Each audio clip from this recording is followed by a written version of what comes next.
Hi everyone, thanks for joining us on this edition of the Midday Bilingual Newscast on Equinox Television.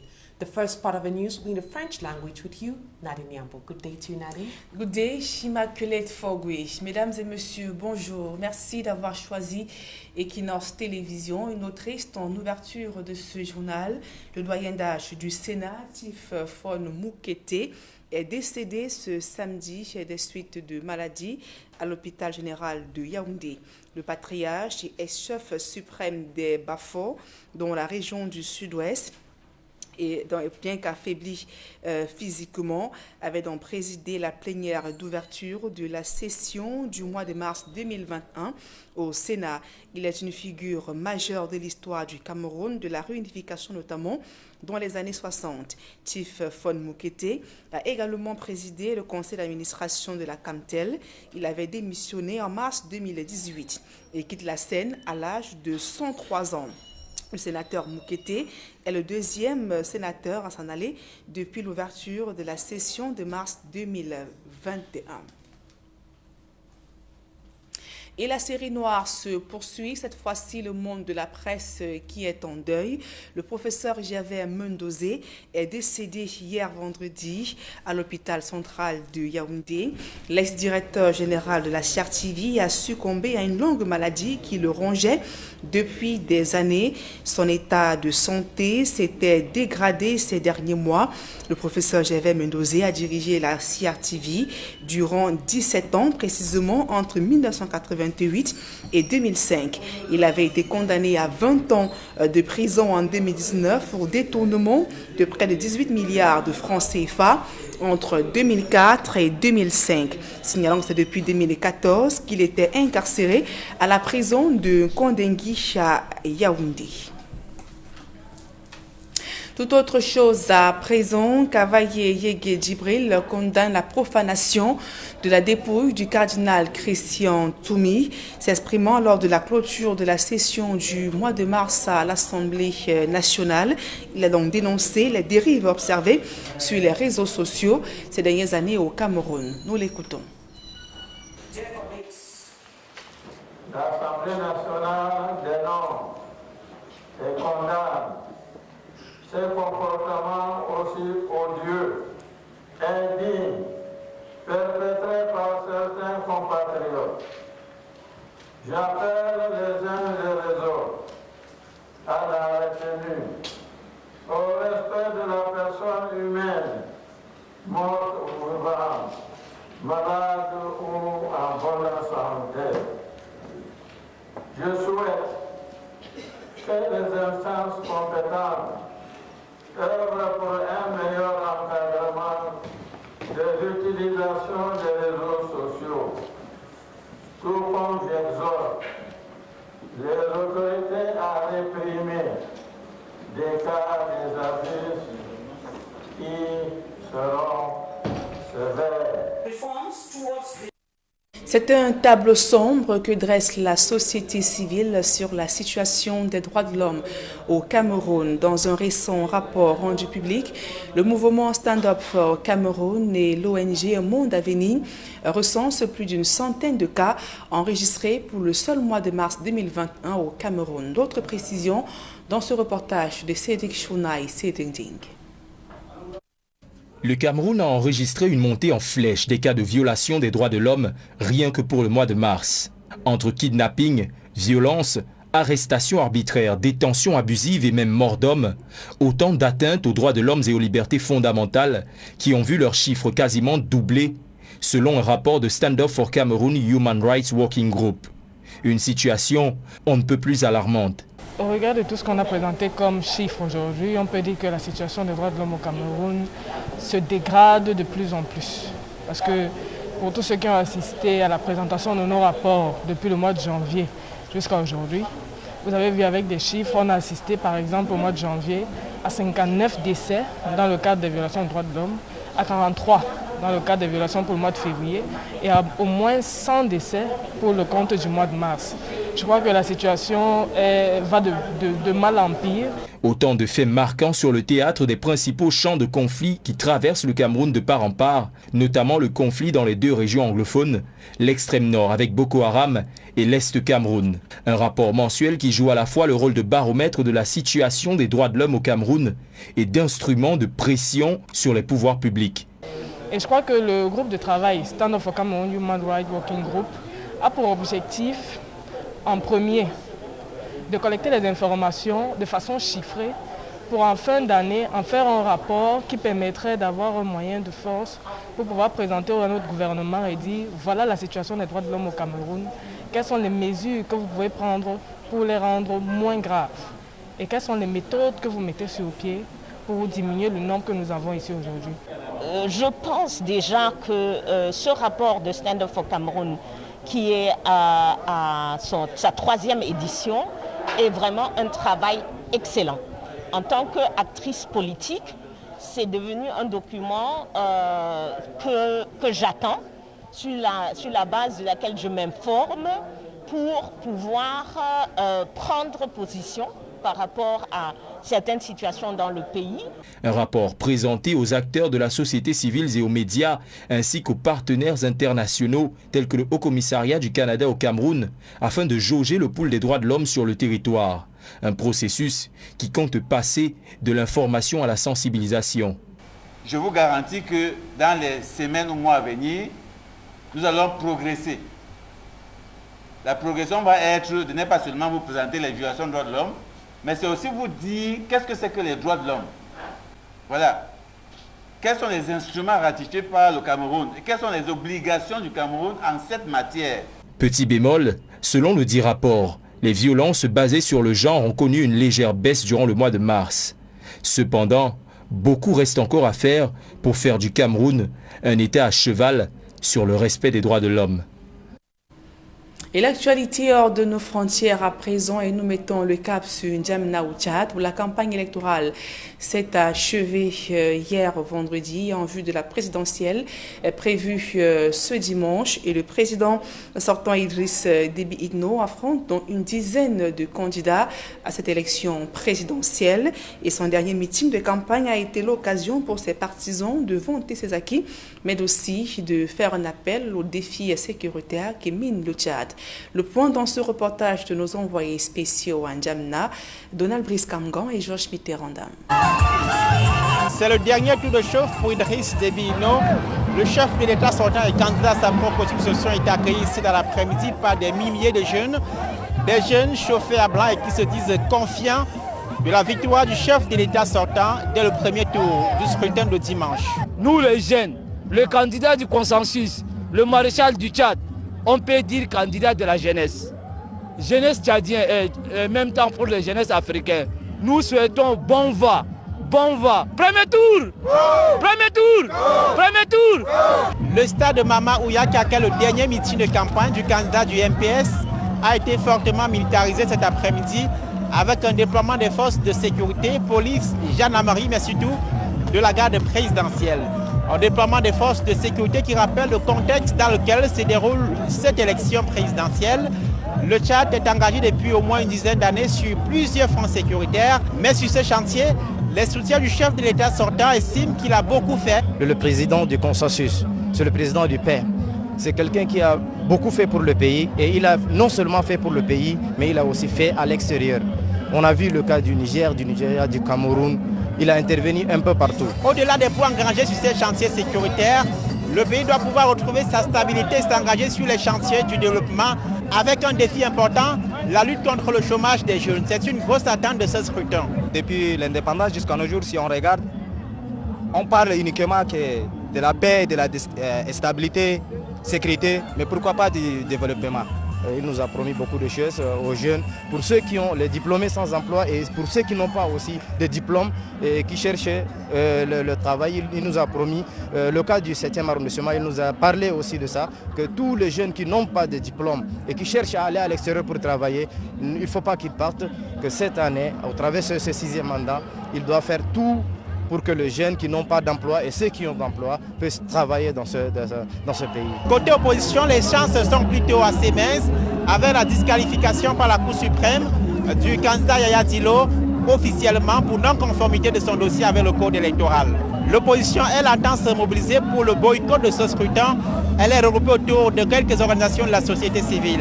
Et dans ce contexte, c'est le taux de participation qui pourrait être le principal enjeu de cette élection. De Djabena, Georges Mitterrand, Donald Brice Kamgan, Equinox Télévision.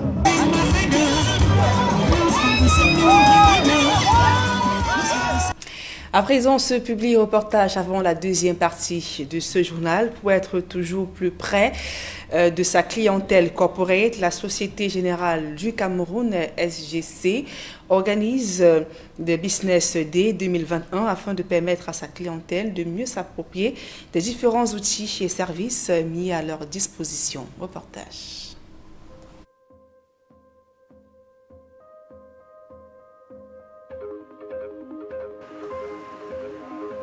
Après les journées de l'entreprise de 2019, Société Générale Cameroun améliore en 2021 son approche de proximité en direction de sa clientèle corporate et professionnelle.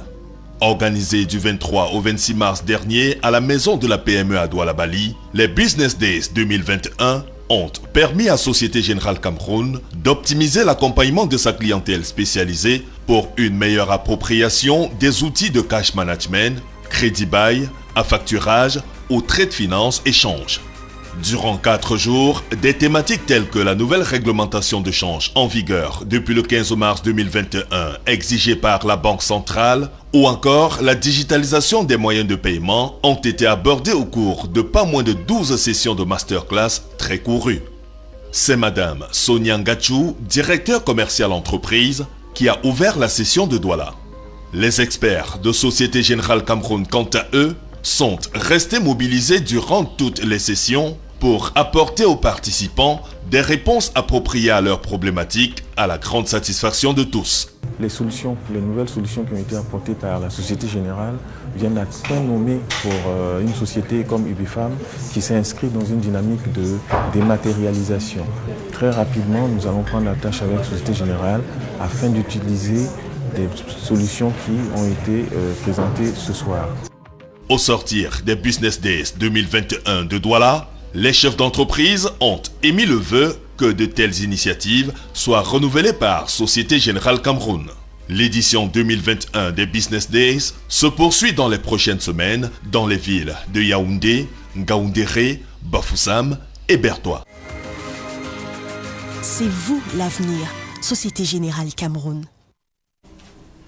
À présent, la deuxième partie de ce journal en langue anglaise avec vous, Immaculate Fogui. Exactly, Nadia Yambo. Once more, good day and thanks for staying with us on the second segment of the news in the English language. Some 2 tankers have been intercepted by security forces in Bafoussam regional chief town of the West region. According to the security forces, the owners of the tankers were caught while doing an illegal process manipulating petroleum products. More with our reporter, Smart Chikan Gabriel. From a distance, one will think this is a parking lot for fuel tankers in Bafoussam, West region of Cameroon.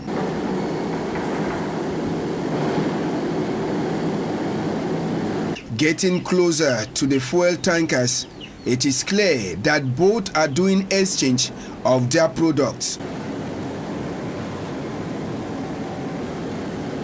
It is the brigade in charge of fuel products in the Ministry of Water and Energy Resources that caught the 2 fuel tankers.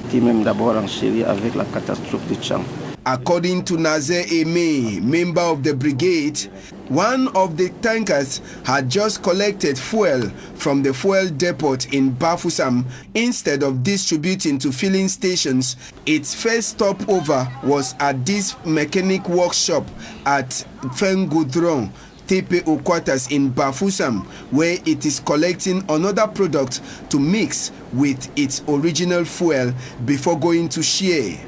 The capture of these 2 tankers falls in line with the ongoing fight against illicit sale of petroleum products along the roads. The drivers of the two tankers escaped, leaving their vehicles behind. Onto something else. In the month of March alone, over 100 persons have been killed in the conflict-hit northwest and southwest regions and in the far north region. This according to a March report made public by the Stand Up for Cameroon Civil Society organization. More with our reporter, Charles Ikame. According to the March 2021 reports of some rights groups in Cameroon, Un Monde Avenir and Stand Up for Cameroon, among others, 100 people died as a result of the armed conflicts in the Anglophone regions and the Boko Haram terrorist attacks in the far north and north regions of the country, says Edith Kawala, founder of the Cameroon People's Party and a pioneer member of Stand Up for Cameroon. The Stand Up for Cameroon monthly reports have become a really great source of information. They permit us to know the real situation on the ground in the country. They permit us to know how things like deaths are evolving. We see from the reports that in January we had 59, in February we had 43, but in March we are back up to 100, more than double. And most of these deaths are now happening in the extreme north.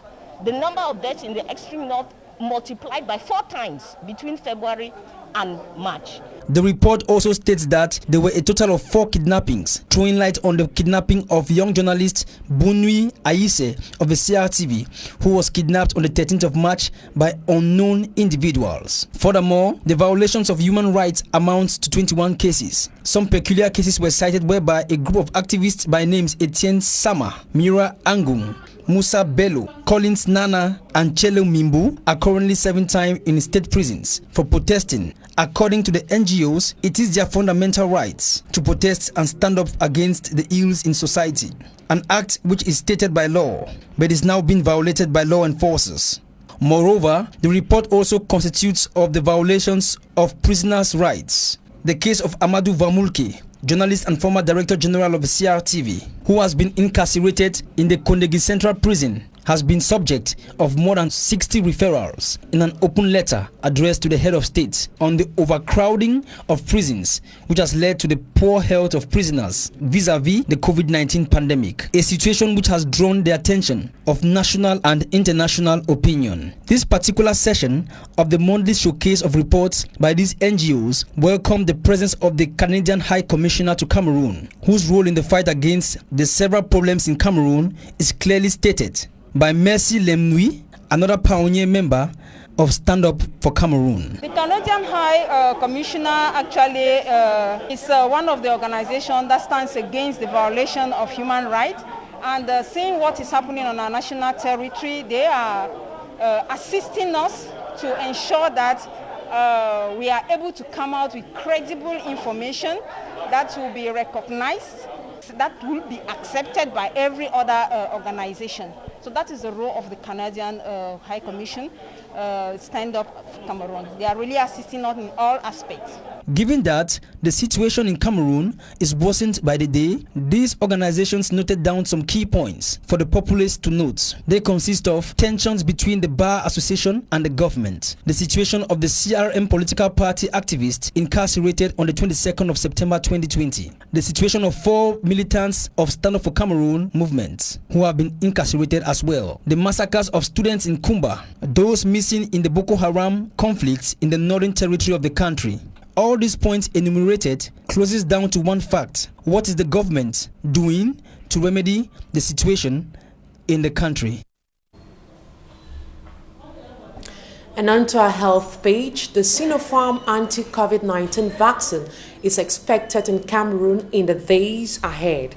In a release, the Minister of Public Health, Dr. Manauda Malachi, indicates that 200,000 doses of the vaccine imported from China shall arrive this morning, this Sunday, April 11th, in Yaoundé. And onto our side page, the former paramount ruler of the Bafors in the Southwest region and eldest member of Parliament of Cameroon Senate, Fon V.E. Mukete, is no more. Reports say he died at the Yaoundé General Hospital this morning. In 2020, Senator Fon V.E. Mukete handed over power to his son Ekuko Mukete. He died at the age of 103. Right now, take a listen to the reactions of Chief Etina Mono, Chief of Great Sopon Boya, and a member of the Southwest House of Chiefs, and Chief Mafani G. Martins, President of the Southwest Chiefs Conference. I received a message with utter shock, surprise, and of course sorrow for all the chiefs, the Bafo people, and the entire Cameroon. We have lost a Baobab, and this is something which is very dear to all of us. Everybody is saying it. And we think that when a man like this dies, all of us, all the chiefs, should rally around the family and make sure that he's given more than a befitting funeral. He's not just a father for the chiefs, he's a father of Cameroon. He's the oldest man heading the Senate at his age. Even as of last week or 2 weeks ago, he was in the Senate. All of a sudden, he's gone. And he's gone at, I think, 102 years. We have to wish his entire family, we wish the young Fon who has taken over from him, all the best in his deliberations as to how he handles the chiefdom which his father has run for so long. I feel shock. The reason why I feel shocked because recently I saw him was still strong, and I saw him in the Senate. He was acting very, very strong. So this morning, for me, when I got the news, I called the phone now of Bafo, that is his son, and really confirmed to me that Bafo has joined his ancestors. I said, well, Bafo has done his own, has done his work, has accomplished his mission. I think, like a statesman, he has accomplished the mission. I'm too young to talk about Ba's story. Ba is a whole archive in Cameroon. If people want to know about the history of this country, we will just regret to miss him, that our archives of this country is gone. He was also very active, very present in this, seeing to it that the crisis come to an end. Last session, he stood up, spoke his mind. Our father was always straightforward. He will always tell anybody at any time what is right and what is wrong. He was even in the Senate, as you saw him, he stood up, and I think he told the Senate what they wanted to hear. And even all of us Cameroonians were happy that Pa stood up and made his point clear before he could depart from this earth. So what message coming from the Southwest Chief Conference President? The Southwest, in fact, Chiefs Conference, we have missed an archive, I said. When we go to Yaoundé, when I convene meetings in Yaoundé, you can imagine, we always convene in his palace because there could be no other place we could assemble without being in his place because we needed his presence and his advice. He was a father, always advising us. So we have missed, the Southwest Chief Conference have missed an archive. So we'll just be waiting, the family for the program, then the Southwest Chiefs will also organize themselves. Thank you very much. And still on our SAD page, former CRTV General Manager Cheve Mendoza is no more. Reports say he died yesterday while receiving medical care. Mendoza's death came just days after he was granted presidential clemency. As you can see in his image, he had been detained at the Kondengui prison after being charged guilty for embezzlement of public funds. He quits the stage at the age of 76. And out of Cameroon, military voting is ongoing in Chad. The soldiers have been voting since morning. Our special envoy to Chad, Babila Jonathan, is on standby.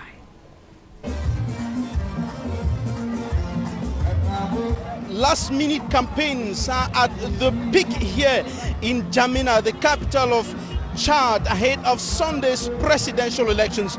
All around me here are militants, supporters, sympathizers of incumbent Idriss Déby Itno, who is seeking a sixth term in office. And I'm now going to talk to some of them who are here to get their idea, their opinions about these campaigns. Qu'est-ce que vous pensez par rapport à cette élection présidentielle de dimanche? Vous supportez bien sûr le président Idriss Déby Itno. Bon, d'abord, je m'appelle Bemadita Aristide. Le président Idriss Déby, il est le bon président. Il a beaucoup fait pour la nation tchadienne. Il a lutté contre le terrorisme et bon, aujourd'hui nous sommes sortis maximum pour le soutenir. Il est notre candidat et nous serons derrière lui pour ça. He says incumbent Idriss Déby Itno has done a lot for his country, notably in the fight against terrorism and other areas of national life here in Chad. And we are going to talk to yet another militant, another supporter of incumbent Idriss Déby Itno. Ça va passer à 100% et nous voulons que lui reste au pouvoir jusqu'à dernier jour. Seulement que lui, il n'y a pas autre personne qui va dire ce Chad là, il y a seulement que lui.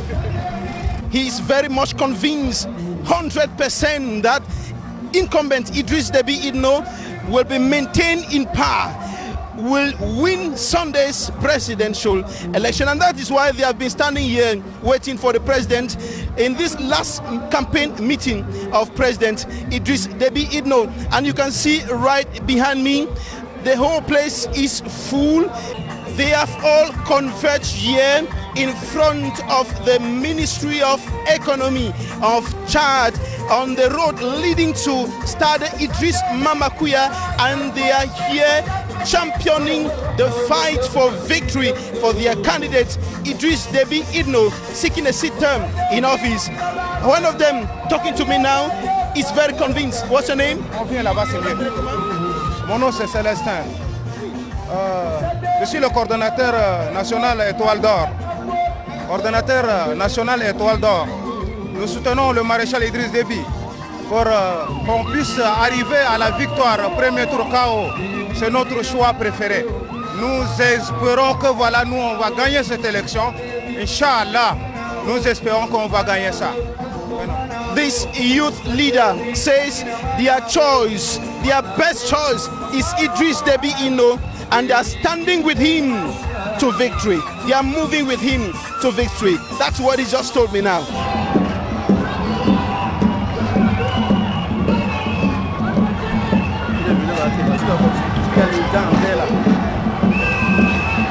Idriss Déby Itno is already here in Stade Idriss Mamadouya, and thousands of militants of his political party, thousands of supporters and sympathizers, Chadians, young people, women, men, and even children are converged here. The stadium is full beyond capacity, and they are shouting victory onto their candidate, their champion, incumbent Idriss Déby Itno. And of course, these are the last campaign moments here in N'Djamena, the capital of Chad. Incumbent President Idriss Déby Itno is urging his people to stand for him. He's encouraging them, he's calling upon them to vote for him come Sunday, while the other 6 candidates of the opposition are also rounding up with their campaigns in different parts of the country, moving across the streets of N'Djamena and other parts of the country, canvassing for votes for Sunday's presidential election here in Chad. On special assignment in N'Djamena, we are Mitirandam and Babla Jonathan. And that's it for this edition of the Midday Bilingual Newscast on Equinox Television. Stay blessed in the company of our programs. Have a blessed day. Merci Immaculée Fogwe, fin de ce journal. Mesdames et messieurs, merci pour votre aimable attention.